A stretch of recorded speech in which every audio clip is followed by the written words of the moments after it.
How to find Binance Pay ID on the Binance app. Hey guys, welcome back to our video. In today's tutorial, I'll show you this quick and easy tutorial. Now, your Binance Pay ID is really important, especially if you want to transfer, receive, or send crypto assets on your account. Now, to find your Pay ID, you want to navigate through the Binance application. From here, you want to navigate through Wallets. Inside Wallets, scroll down and you want to click on your funding wallet. Once inside funding wallet, you then want to tap on the Pay button. You can see that right beside the P2P button.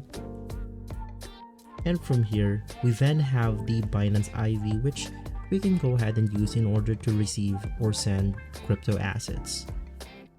To make it easier, you can then go ahead and click on Receive, and you will go ahead and see your QR code right here. If this video has been helpful, leave us a like and subscribe. I'll see you on the next one. Thank you.